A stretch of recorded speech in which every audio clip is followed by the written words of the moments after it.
నాకైతే అర్థం కాదు, ఎన్ని రోజులు అబద్ధాలతో బతుకుతావు రేవంత్ రెడ్డి గారు?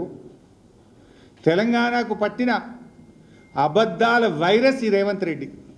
సరే, ఈ అబద్ధాలను ఎవడన్నా తట్టుకొని నిలబెట్టగలిగే శక్తి ఎవరికి ఉందంటే అదొక బీఆర్ఎస్కే ఉంది. ఎందుకంటే ఈ అబద్ధాల వైరస్కు విరుగుడు బీఆర్ఎస్ అనే టీకా. బీఆర్ఎస్ అనే టీకానే రేవంత్ రెడ్డి అబద్ధాలను చీల్చి చెండాడుతుంది, రేవంత్ రెడ్డిని ముద్దాయిగా నిలబెడుతుంది. తెలంగాణ హక్కులు కాపాడగలిగేది ఒక బీఆర్ఎస్ మాత్రమే. ఎందుకంటే ఇలా బాధ కలిగేది ఏంటంటే బయట వాళ్ళకి సద్దులు కడుతూ ఇంటి మనిషిపై నిందలేస్తున్నాడు. తెలంగాణ తెచ్చిన నాయకుడు కేసీఆర్. తెలంగాణ కోసం సెక్షన్ 3ని సాధించి 9 ఏళ్ళు కేంద్రం మీద పోరాడి ఒత్తిడి చేసి ఇలా కృష్ణానదిలో వాటా సాధించే ప్రయత్నం చేస్తుంటే కేసీఆర్, నువ్వు అలాంటి ఇంటి మనిషి కేసీఆర్ మీద నిందలేసే ప్రయత్నం చేస్తూ ఉన్నావు. అసలు నిన్న నువ్వు కేసీఆర్ మీద గన్ని వీడియోలు చూపించినావు, ఆ పేపర్ కటింగ్లు వీడియోలు నానా తంటాలు పడ్డావు. ఎక్కడన్నా బనకచెర్ల అనే పదం ఉందా? బనకచెర్ల ఒప్పందం ఉందా? అగ్రిమెంట్ ఉందా? ఇప్పుడు నేను చూపించిన బనకచెర్ల ప్రాజెక్ట్ ఆపాలి అని కేంద్ర ప్రభుత్వానికి లేఖ రాసింది నేను చూపించిన.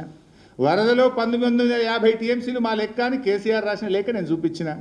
నువ్వు అంత చిల్లర రాజకీయాలు తప్ప ఒక్కటనే నిజాయితీ ఉందా? ఇవాళ నేనేమంటాడు, 299 512 కేసీఆర్ సంతకం పెట్టిండు, హరీష్ రావు సంతకం పెట్టిండు అంటాడు. నేను అడుగుతున్నా, మిస్టర్ రేవంత్ రెడ్డి, ఎక్కడన్నా కేసీఆర్ హరీష్ రావు సంతకం పెట్టినట్టు చూపిస్తావా? నేను ముక్కు నేలకు రాస్తా, లేకపోతే నువ్వు రాస్తావా? అసలు నిజాయితీగా మాట్లాడు, వాస్తవాలు మాట్లాడు.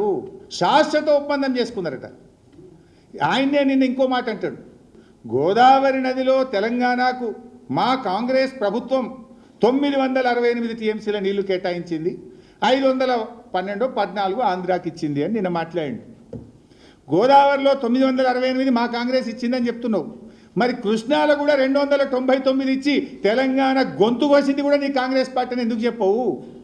అది కూడా నీ కాంగ్రెస్ పార్టీ ఘనతనే కదా, అది ఎందుకో దాస్తావు? That I will show you now.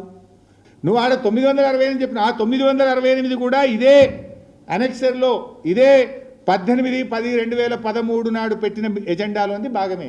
అదేమో చెప్తున్నావు, ఇదేమో నోరు మూస్తున్నావు. ఎందుకు? అక్కడ లాభం ఉంది కనుక ఏదో గొప్పలు చెప్పబోతున్నావు, ఇక్కడ మీరు అన్యాయం చేసింది కనుక ఈడ పెదవులు మూస్తున్నావు రేవంత్ రెడ్డి.